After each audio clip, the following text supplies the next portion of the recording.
Hola, hola, buenas noches. My name is Abelardo de la Peña Jr., welcoming you to En Casa con la Plaza Dan Guerrero Happy Hour. It's a chilly Thursday evening. I think winter's coming on, but I hope everybody had a great Thanksgiving holiday this past week, and looking forward to the next holiday season coming up. I mean, tomorrow's December. Incredible how the year went by, but I'm sure we'll all have fun. Thanks to all of you for joining us on tonight's En Casa con la Plaza, Dan Guerrero Happy Hour. He's got a special guest, but before we get started on that, let me go ahead and just tell you what's going on at La Plaza de Cultura y Artes, located at 501 North Main Street here in downtown LA. This weekend, we start with the Smithsonian Institute. La Plaza, along with Chinese American Museum and the Japanese American National Museum, are collaborating on an initiative called Our Shared Future, Reckoning with Our Racial Past. For 2 weeks, there'll be a series of events taking place at all three museums to talk about race, racism, and ways that we could overcome it and work together. Coming up on Sunday, December 3rd, we have our first Plática, our first event. It's American Latinos in Hollywood, Struggles and Achievements in the Film and TV Industry. We'll have Dr. Alma Martinez, a former board member of La Plaza, Rafael Agustin, a TV writer and author. He's one of the writers for, I believe it was the Jane the Virgin. And then Angel Manuel Soto, who director and producer of the recent DC comic movie, The Blue Beetle. If you haven't seen it, you got to check it out. And Nancy de los Santos, a great friend of La Plaza de Cultura y Artes, a writer, producer, director involved with Selena, with American Family, and so much more. Moderated by Luis Reyes, a scholar, author, and lecturer who has a recent book that just came out. And you got to check it out. Please, it's free. There at La Plaza. It's on Sunday, 1 p.m. Come on down. It's going to be a fascinating plática. All right, let's bring on Mr. Dan Guerrero.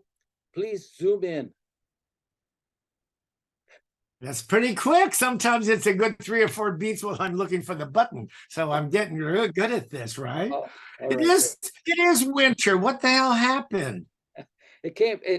Summer was long, hot, fall, a little rainy, a little cool, but now we're getting there. I was in New York last weekend, or the weekend before Thanksgiving, and it was warmer than today here. I was looking at Latino Broadway, because here we look at Latino Hollywood, but there is Latino Broadway. What? And there's a lot of Latinos on the marquees and behind the scenes in New York theater now, not like when I arrived. Well, to give us a hint of just what's ahead for people who go to New York to enjoy on stage. Well, my friend Sammy Lopez, who used to be the social media guy at the Center Theater Group, as lead producer on a new Broadway musical called How to Dance in Ohio, which is a true story based on I think it won a Peabody, a documentary about 7 young people, autistic. And it's kind of a group setting, etc. Too long to go into. But the thing is that all the principals in the Broadway cast are autistic young people themselves. Incredible. So it was quite wonderful. So I was happy to see that. And in rehearsal, Real Women Have Curves is going to be a musical. So that was in rehearsal. Sergio Trujillo is choreographing and directing, and Justina Machado is playing the Lupe Taveras role. So it was good to see brown faces on Broadway for a change. Right. A place where you were at a few years ago. What? A place that the audio went out. Yeah, no, that's okay. All right. Well, I think I got to go. Let's get started on the conversation. I think you should. I'm losing control here, and that's not good since, we haven't even started the damn Zoom yet. So adios. Adios. See you soon. Bye-bye. Oh, my God. Well, my guest tonight, I'm very excited about. I was lucky to get him. There's like a media frenzy around his appointment to this really important gig. The title's this long. We'll deal with that in a minute, but I'm so happy he's here. He's been an arts leader in Los Angeles and beyond for more than 20 years as a curator, producer, administrator, festival organizer. Most recently, he was at REDCAT, the Roy and Edna Disney CalArts Theater, downtown LA, which is one of our top theaters. He was deputy executive director and curator, and now he has his new job with a long title. So we're going to hear all about that and the media frenzy around that in a good way. It's all good, not bad. So please zoom in. Edgar Miramontes. Hello there. Hey, hola, How are how's you? it going? I'm good, but I swear, as I started doing my research, I work hard on these things. I don't just show up. It looks You looks make like it look easy. You make it yeah, look really I don't know easy. about that, but it is work. And doing research, there has been an incredible media coverage of your new position, which I toast you, by the way. I toast you for that. Gracias. Thank you. Thank you. And we should say the title so people know. I'm going to read it so I don't goof it up. Edgar is the new, and I mean new. He just started sitting at the desk in August. The appointment was finalized in the spring after an international, we're talking global search. And they picked our beautiful Edgar here. And he is executive and artistic director of the Center for the Art of Performance at UCLA. That's very fast. You did it. Right? That's very good. Well done. Wow, but I'm serious. Why do you suppose it's been so much? I mean, look, it is an important position. Something like that gets filled, you're going to get news. But there's been a tremendous amount of publicity in a good way. Why do you think that is? That's a good question. It's first of all, thank you for having me here tonight. I'm so glad I was able to kind of make this happen. I know we've been circling a few times. Yes, I have. I don't give up easy. I don't give up easy. And so, I think I feel like it's a really great kind of way in which Los Angeles was able to kind of think about in which itself as an international city. I think the work I'd been doing has been global in scale, international, local, and national, of course. And so I think it was really kind of wonderful to, be selected as the next executive and artistic director.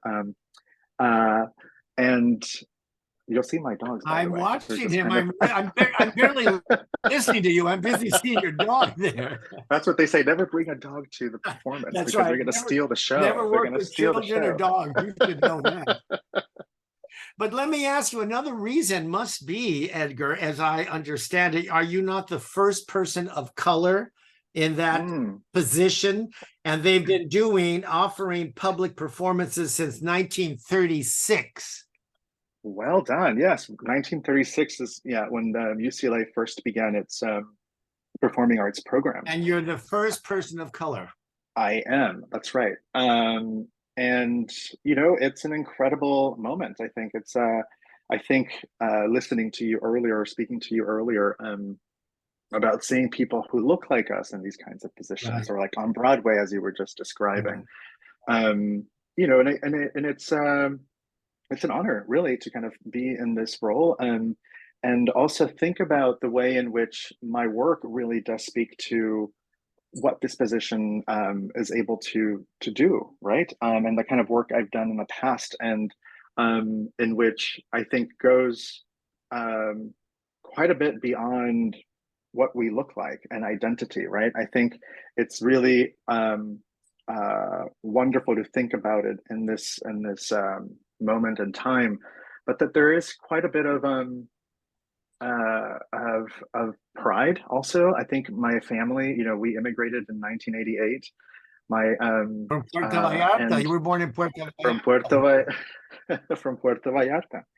And and it's taken a lot of work from both my family and myself to get to the kind of places I've been able to kind of carve out for myself and bring along artists and my community into it. I'm an artist myself. I started as an actor. And I had to convince my parents that that was really a profession in which I can move into. And although acting wasn't, or theater wasn't immediately my entry point, dance became kind of the framework and the art form in which really kind of opened me up. But going back, yeah, just thinking about a lot of the folks that have been in these types of positions, and how representation is absolutely something that I am I think really incredibly value, and how we see performance, and who we see on stage, how we select work, what gets invited, who is invited. And these are the kinds of questions that I think to some degree this position and how you describe it, being the first person of color, and how the LA Times described it, kind of moves into. Yes, and it does say a lot, and you bring up an interesting point about the city. That LA, it doesn't have to come from New York. They're still fighting us tooth and nail for sure, but it does say a lot about the city. But I can't even imagine the process. I don't need to hear a blow by blow, but it must have been how many interviews over how long a time did you have to do? How old were you? Goodness. How old were you when you started? It was a very it was a very long process, but I will say that it was I felt kind of taken care of. I was also very involved in making sure that the conversation in which the recruiters, which was a headhunting firm, was in dialogue with what's happening at the moment, and to think about the kind of other colleagues who have been in the field, who was being interviewed, how were their selections. I was interviewing them as well, in fact, because I feel like that to me was really important, to think about and to engage the field in these conversations, I think, because they, are part of how decisions get made, right? Like how we've had a trajectory of people that don't look like us in these positions. And so oftentimes it starts with, search firms, for instance. And so how do we talk about the way in which those search firms need to look at other folks that have not been in those rooms, for instance, right? And so there was really good conversation, healthy conversation. And it was, I would say, about a 4 to 6 month process. I thought it might even be longer than that. I thought it might be longer. And we did I did 3 or 4, I think, Zoom interviews with the search committee and the search firm, and then also then did a full day, 2 days of interviews in person at UCLA, which I met all of the wonderful people that love CAP UCLA and are part of the Arts and Architecture School, which is where this public entity of CAP UCLA sits under, including the Fowler Museum and the Hammer Museum. Oh, that's right. That's right. The 2 museums. And go ahead. I would say, let's talk about the nuts and bolts of what you're responsible for, as it were. First of all, of course, most know, well, Angelenos do, but Royce Hall. We have an image of that. Royce Hall, which is an 800-seat house, one of originally 4 original buildings from campus. That was somewhere in the late 20s, but that, of course, is an iconic building there. So you're talking, what, 800? Then it's 800 seats. 1,600 seats. It's actually much bigger. Yeah, much seats. Larger. What did I say? Am I drinking again too soon? 800. I think there's certainly 1,800. So 1,800. I might have said 8, but it is 1,800. And then you have the Ace Theater at the Ace Hotel, downtown LA, a former music palace. That's 1,600. Right. That is gorgeous. Right. Look at that venue. And then seats. Yep.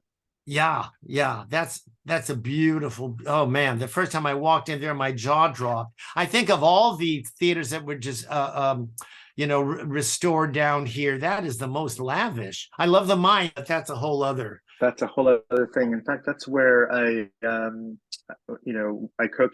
the PST Pacific Summertime Right. Festival in 2018, and a Street Haddad opened Yes. at the Mayan Theater, which Well, you also brought her to REDCAT. I remember seeing yes, her one Dia that's de right. los Muertos, That's right. Everyone, That's right. everyone talks about inclusion and diversity, like those words got invented, 6 months ago. But the truth is, you've been doing that at REDCAT for a decade. I mean, I know For a long time. You started in one Yeah. position and worked your way up to the pinnacle, but nonetheless, that's the programming you've been doing forever there. That's right. And in fact, I was just with her. I was just in Mexico City.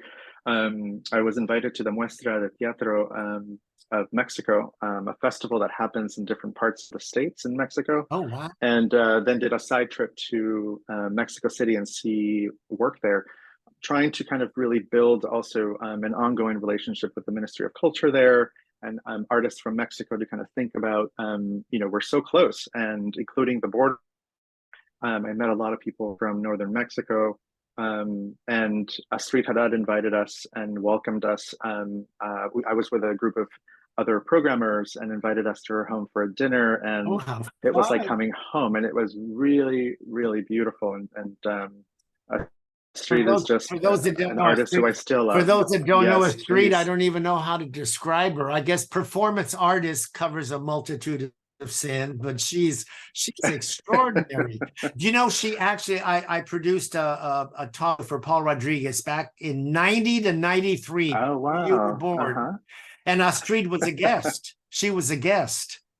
And nobody was ready for her. Everybody was like, this is 1990. Yeah, she did a song about, I don't know what it was, but a man not doing her well, and she did it with crutches and bandages, and she's amazing. She's amazing.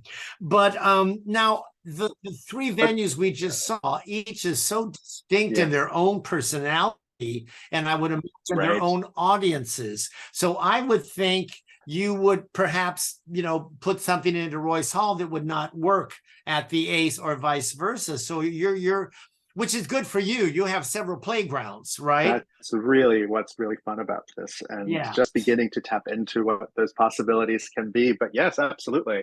I think, the Ace, which does have 1,600 seats, is a venue which I think, just talking about a Street Haddad, I mean, it's someone who has this kind of incredible following here, who has this kind of rock and roll, but also performance artists, wearable art, that just has this kind of larger than life. Taylor Mack there. Taylor Mack, exactly. And I think that is still kind of the ethos around the kind of space that and also listening to the space and what it wants to do is also something that I know it's ephemeral, or it's kind of like philosophical maybe, but like also that's the kind of vibe in which that space requires. I'm working on a project with my former colleague, Daniela Lieja Quintanar, who's the chief curator over at REDCAT, for a PST project next year in December of 2024, which we're still working on, but it will be using and utilizing the Ace Hotel, using it as an installation-based work in the lobbies, potentially, and then, of course, using the main stage with a larger-than-life artist who I just quite can't mention yet, but but it does have a lineage to Mexico, Latin America, in terms of the artists that will be performing as part of the PST festival. Wow, that's fantastic. Now I know the Nimoy. What's the capacity of the Nimoy? That's the most intimate, but that's still not tiny. How many? Yeah, it's 299. It is 299. That's fantastic. Yes. Because reading, it sounded like, because I know among your many your vision, you're wanting to bring both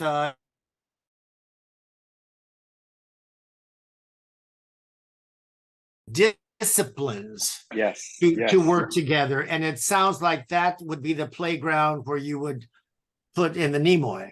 that's right. I think it gives me more room to experiment, I think. Sure.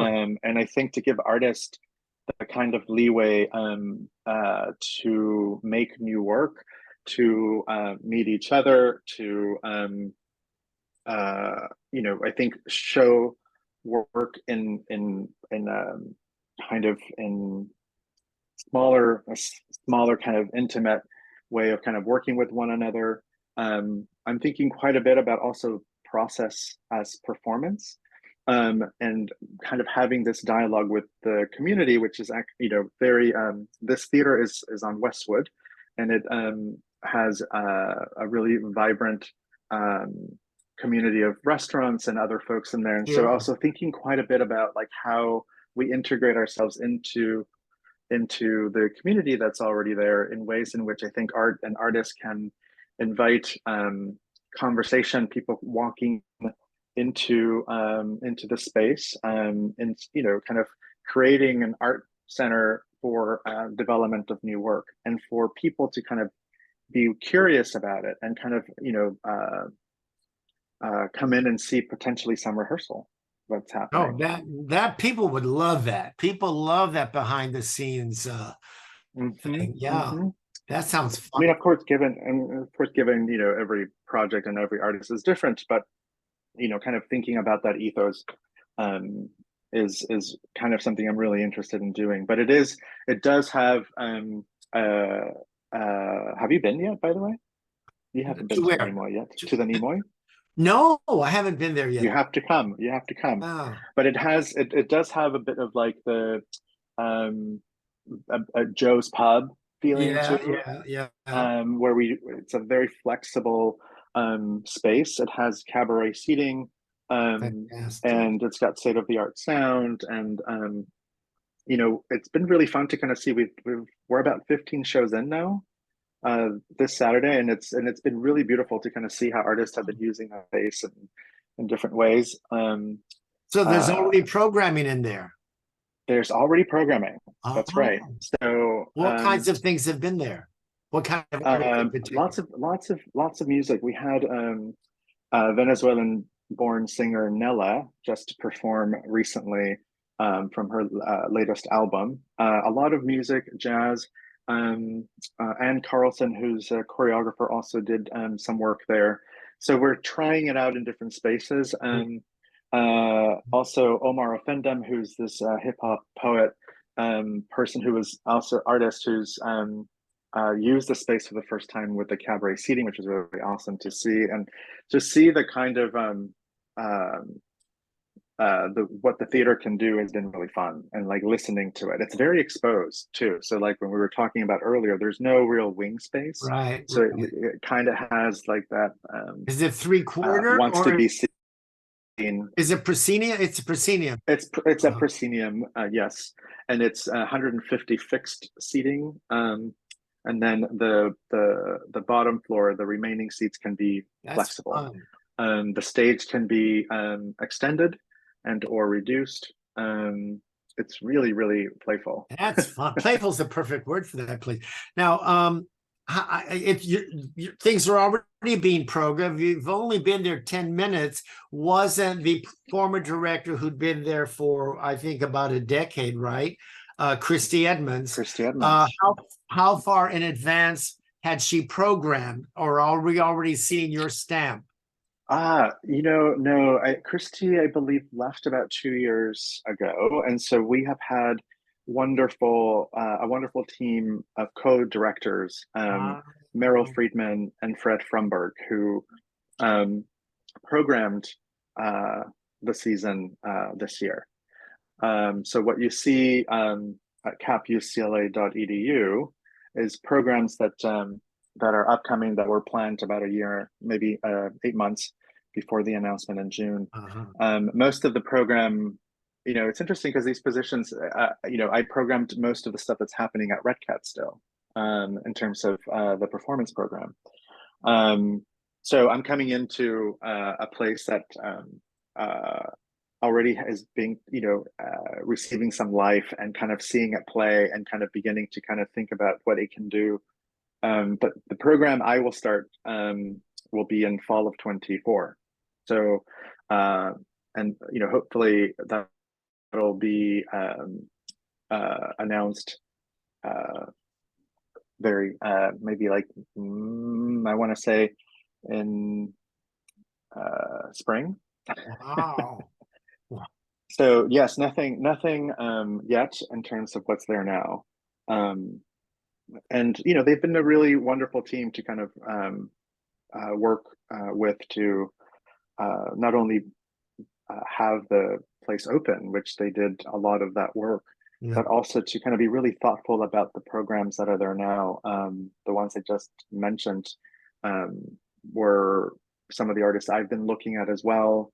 And it's been nice to kind of see Omar especially kind of come in and do something. And we've had some sold out shows that I think have been really great. Also, the audience has been really inviting. There's been such a vibrancy around kind of having this new space in Westwood.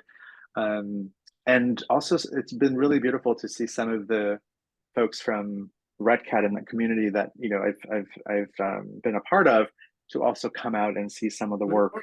I think part of the kind of the ethos of having this new space also feel like it's for those artists as well, and for the community surrounding it.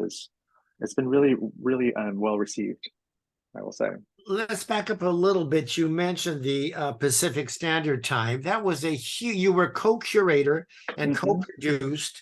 There were over 200 Latino and Latin American artists, visual artists, performers at 25 different locations. You were doing your gig at REDCAT and doing that on time. And doing that, yes. And you seem to be functioning. It almost, yeah, I will say that was the most challenging, but the most rewarding. That was, I think that moment in which I finally kind of had a moment of like, this is where I belong. This is the kind of work I want to be doing. I can do this. And it was, of course, with a team of people, Mark Murphy, who was part of the REDCAT team as the executive director, Ruth Esteves, who was the gallery director and curator then, and myself, really kind of took this on with earnest, and with, of course, support from the Getty Foundation. And we were able to, also put out a call for artists, both local, national, and international, and invite us to help curate the events around the 25 events that you're describing.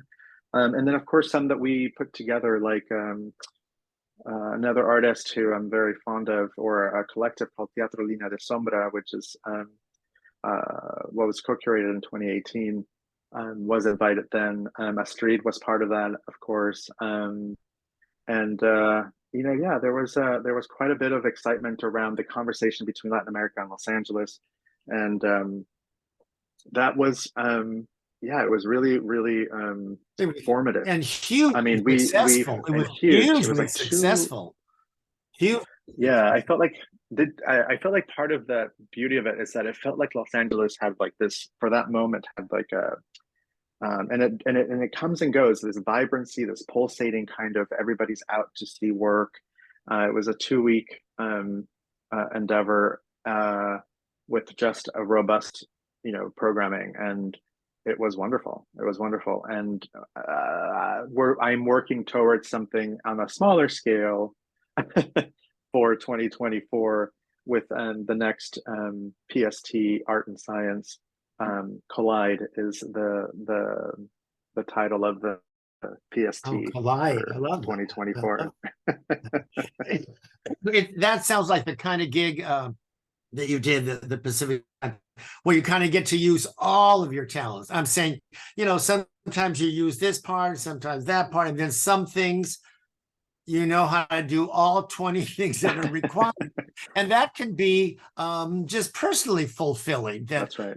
You can juggle all those balls in the air and not fall. Yeah, I mean, you're familiar with Uh, that too, right? I mean, I feel like part of yeah, it is also, yes. um, you Yeah. know, yeah, moving in and out of these things, in which I think Uh, it's part of what we do. It's just kind of our way of working. I couldn't see another. Oh, absolutely. I was doing a huge event one time. No need to go into detail, but I'm doing rehearsal around. There's 300 people here and 200 there and 400 flying down. And it's a rehearsal. And I guess it's somebody's wife or mother. I don't really know. But Right, we did a right. break and I started moving. This lady comes up to me. She says, wow, I wish I could go inside your mind. It must be like Disneyland. Which That's I hilarious. thought, this total stranger woman, line must be. I said, yeah, the teacups, the teacups. But what could be more fun? I have a quote that I love so much from you, and do you think I can tell you where it's from? I found it online, and but it just says a lot about you, and it sounds like you in this position, you will be able to. Hmm. Well, let me give you the quote. You probably have Yes, no memory let's of do it, it. right? Okay. I'm imagining a brave new world of supporting artists of color and the LGBTQ plus community, which I also belong to, and imagining Hmm. all these people as creatives in a vibrant international city. Hmm. Yes, Poetic. I That was. should I have was. been boy, you must have been smoking something because that is beautiful. I mean, I probably was. No, I. no, it is. It's like John Lennon's Imagine. I mean, really, and you can do that. And it would seem if they brought you on, they knew what they were getting. So right, they knew what they were Absolutely. getting. So obviously, they share your vision and want you to take them there. Thank you. Yeah, no, I think that is one of the things in which I have felt the most support, and part of, having this formation of what we're just talking about, the PST festival, but kind of also being in a room of folks who are incredibly smart, who really kind of want to embody a different kind of world that we want to see, thinking about artists that are changing the world. I mean, I think artists are the way in which change will happen, and they're the leaders of change. And it always, it always comes down to think about, like, who has been at the center, who hasn't. Like, these are questions that I often think about, that I think um, elicit a lot of the kind of quote in which you're describing. I think thinking about people who have been doing this work, and you see them in kind of in other spaces, but how do we kind of elevate those kinds of folks, that those diverse voices in which we have been doing? And I've been doing that, Yeah. and I feel like that to me seems really kind of vital to kind of think about that. Uh Giving artists a chance to experiment, giving artists a chance to kind of make new work, um, and LGBT artists, all of these folks that I think I'm really a part of. And I feel like, when you bring someone on, it's like you look um, to your periphery, and what's in your peripheries really tells you about the kind of thing in which you're looking towards. Um, I mean, yeah, that's a very ambitious and really lovely, I think, for me to think about But as I you're continue doing to it. kind You're of. not just talking about it. You're actually doing this. I want to talk about little 8-year-old Edgar who suddenly finds himself in the Silver Lake area of Los Oh my Angeles, goodness. direct from Puerto Vallarta. Have you And been? Have you been to PV? oh yes, in fact, I'm going in February. I'm going to February. I Okay. love it there. Okay. I love it there. The old section. I'm saying, and your family had no background in terms of the art and culture, that kind of traditional thing. And how does that little 8-year-old boy suddenly decide to go to Hollywood? Well, not suddenly, but you Yeah. did go to Hollywood High Performing Arts to be an actor, and then before you knew it, you were in a dance troupe, and then you got in, you majored in geography at UCLA where you got your BA. I mean, Right. Right. Yeah. Um, it's been a meandering kind of world for me. I was just talking to a group of students yesterday about kind of my trajectory into this, and of course, growing up in Silver Lake, which was the Silver Lake we don't recognize That's now, right. but It it's was a not different today's kind of, Silver Lake at all. it was not today's Silver Lake, but kind of seeing my parents, who actually, I mean, I will say that my dad worked for a record store in Commerce, right by Ultimate Health Services, if Oh, you on sure, Whittier. sure. And he has a vast knowledge of Mexican music. He had he and my mom operated two record stores in Puerto Vallarta as well. Oh, So music was always very, oh. present in my life. And I was always, really interested in performing, I think, but I was always too shy to kind of move into that. So when we moved to the States, I didn't speak the language. So math was really kind of a language that I kind of knew really well. So I was really gifted there. And then I realized that there was a magnet program that I was able to apply to, and I applied to Pacoima Middle School, which was a math magnet program. And in that program, there was a performing arts section. And I would sneak in to take drama classes. Oh. And my parents were like, oh, like you're going into math and science. But I was like sneaking into these other classes. And finally, I think in high school, right before I applied to Hollywood High, which was much closer to where I lived, and kind of took a leap and just said, "No, I'm just going to go try this out."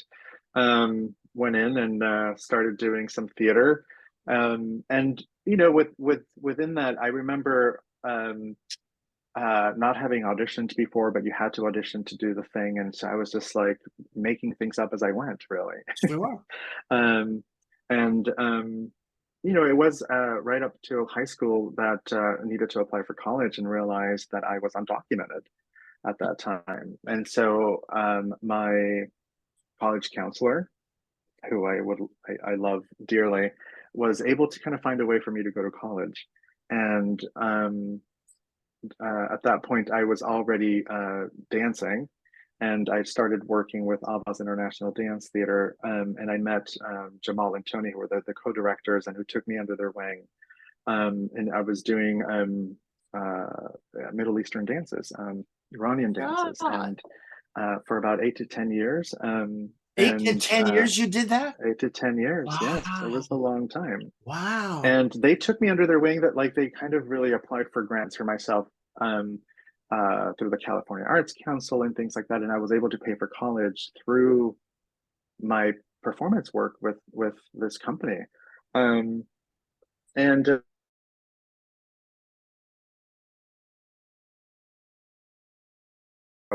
for a 4-year, because I was already at Santa Monica College, which where my high school counselor had ties to. And I applied and went into geography, environmental studies. And why geography? Because I was also Why thinking, geography? and I was thinking, Why geography? yeah, why geography? I think part of it was also because my parents were interested in still like kind of a science person. And but also for me, I think it was really about the ability that I wasn't able to I wasn't able to go to a different country.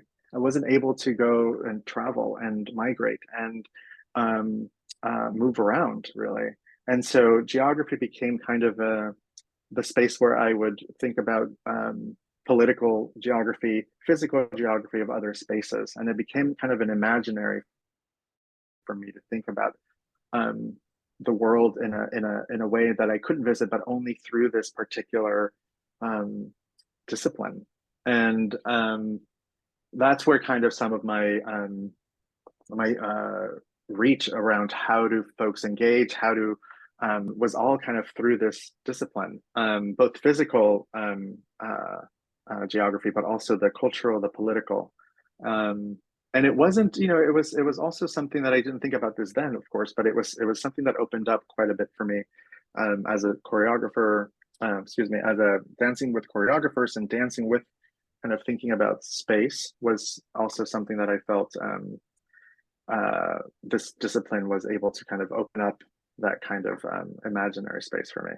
So Well, yes, it's a winded answer to kind of think about like but it's interesting because you use the word meandering, and I identify with that. I've also had a very kind of left turn, right turn, and you're just yes. going along. Oh, that sounds fun, and you do it for 6 years, and But then you get to an age, and you're nowhere near mine. But nonetheless, you do get to an age where you see a plan, and you go, right. oh.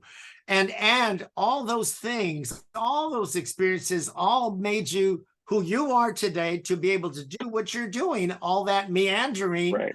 paid off, Right. really. Right. No, thank you for saying that. I do find that I do have and have had kind of a precocious, curious kind of, finding, with limitation comes opportunity, and with every limitation I was met with, I was figuring out another way of how to navigate it. I worked with an immigration attorney to be able to kind of figure out how to immigrate my entire family. I almost thought about going to law school, but like, because of these necessities of things, you just kind of begin to think. I worked, with Alzheimer's Health Services, working with HIV prevention, and with brown and black folks, starting an arts program to kind of keep them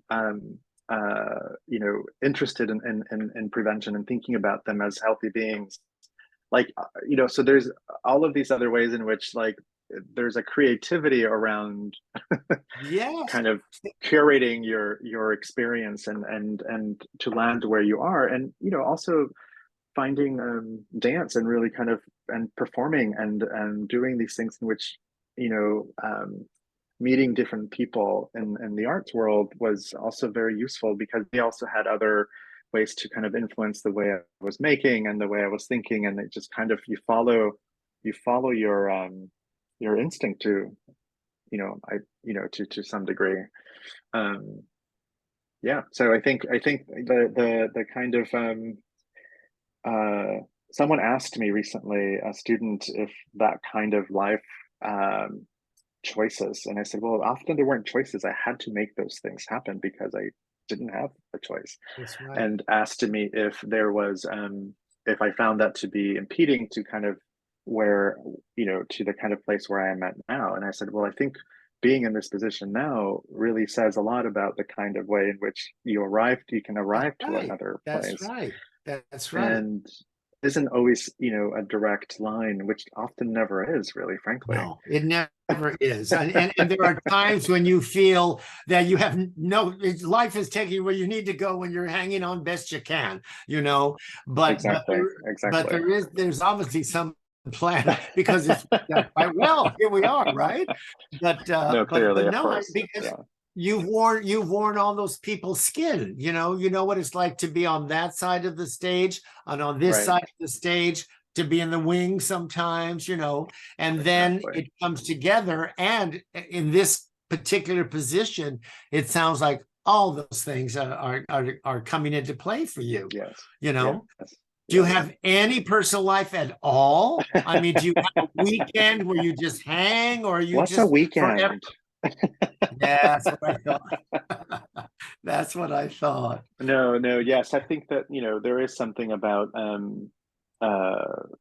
thinking about. I do have a partner of 22 years, and who works for the West Hollywood Arts Commission. What does he do? Yes, he's a senior planner for the city of West Hollywood, and also a historic preservationist, and a very, very much my better half. He's quite a bit involved in the Highland Park community here where I live. But no, I think there is a place for where art and life really mix, and I'm really blessed to kind of think about how the artistic community and the community that I've built from across the globe is really kind of part of who I am, and my partner is part of that. So it's really wonderful thing. I think I do find sometimes there to, read and, take some time. There are some, those moments, but yeah, no, I think it's gonna get full again, but there's also a place for rest in there. You're still a young man. My God, you're still a very young man. So you have a lot more meandering ahead of you, I see. That's true. That is true. That is very true. I'll look forward. Oh my goodness. I got to come over and see the Nimoy. I would love to have you over whenever you want. And Yeah. I know you're also working on new work. I am, but and I that's will. kind of as you were talking about, bringing different disciplines together, and that's what I'm trying to do with this new piece that I'm doing. Because at first I thought, oh, it's kind of a theater, but it's really also kind of stand up, and so I wrote half the time not knowing what I was doing there. Oh, is this a funny part, or is this? So I've rewritten and done it, but it is a hybrid, and it's fun, Yeah. and you have to keep creating, and you can't wait for the phone to ring and somebody hands you something. So you got to keep going and doing things, and life changes and you evolve with it. And Exactly. Do you remember how when we worked together with CAP Squad and at REDCAT? Yes, of course. That was the most bizarre thing ever. I thought to myself, I must be a lunatic.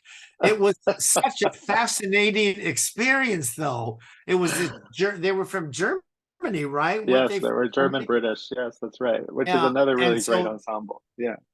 But what a brilliant thing the way they do it, because they are a company and they'd have a structured piece, but it was a little loosey-goosey areas.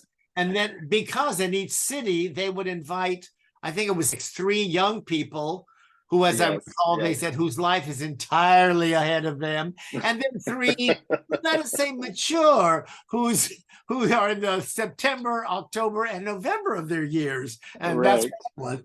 But then pictures of Dorian, I think it was called Creation. And they'd lead you around where you needed to be, and then it was fascinating. It was that's innovative program. That company. Which I think was very formative for me too. I love their work, and I continue to follow their work. But it is that kind of thing there, where you can find the kind of beauty and in the mundane, or in the kind of elevating of the kind of everyday, that I often think is what theater artists and people do really well. And it's like kind of they have that down in such a beautiful way that and they were beautiful. It was really great. They were lovely to work with. They couldn't have been kinder. And I Diane, God bless her, Diane Rodriguez, called me, hey, you want to come down and read for this? I'm like, okay. I mean, I'd say yes to everything. And then there I am on stage with owl feathers out of my head and in underwear, and I'm thinking, is this really where I'm supposed to be? I mean, but you were magnificent. You were fantastic. But you had to let it go, and I thought, okay, I'm old. I got turning, and that's it. And it was very healing for me, because I confronted that I am old. I mean, 83 is like considered elderly. Young. On the planet Jupiter. So anyway, we have to wrap here, but do you have any words you want to give us? What to expect? Thank you. Well, there's quite a bit there, but still figuring it out, and trusting and how I've trusted my way around getting through to where I am, to be what's going to be, it's going to light up the thing that you'll see in fall of 24 and to the spring of 25. I've got a great team of people. I've got a great community. Did you get to build your own team, Edgar, or were there people that were already in place? No, people are already in place, and then also thinking a little broader about how to think about other voices that need to be in the room with me as well. And thinking quite a bit about that. So I'm excited to kind of structure things. I'm excited to kind of pull things apart, and I think there will be quite a bit of an experience for everybody in the fall of 20 and spring of 25. And also, which is lovely, season. you've devoted, dedicated, whichever word, your career to Los Angeles. You've been using all your talents in Los Angeles, and are still doing that. That's great. We need you in LA. Thank you. I want to toast you and thank you. Abelardo, come and toast our pal here. Yeah, there you go. All right. Are you awake? I am awake. It's been fascinating. Awesome. But yes, salud. Salud. Here's to you. Thank you. I thank you so much. I will text you and see when you have time, and I'll come see the Nimoy. I'd love to do that. I would love that. Yes. Okay. Thank you, Abelardo, and thank you, Dan, for inviting me. Go have a home life. Go have a home. Thank you so much for carving the time out. I appreciate it.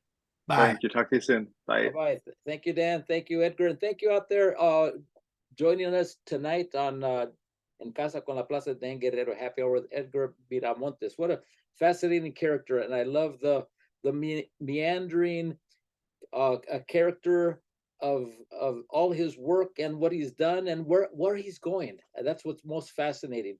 Along with Dan, of course, another meanderer with so many different careers, but continue to move forward.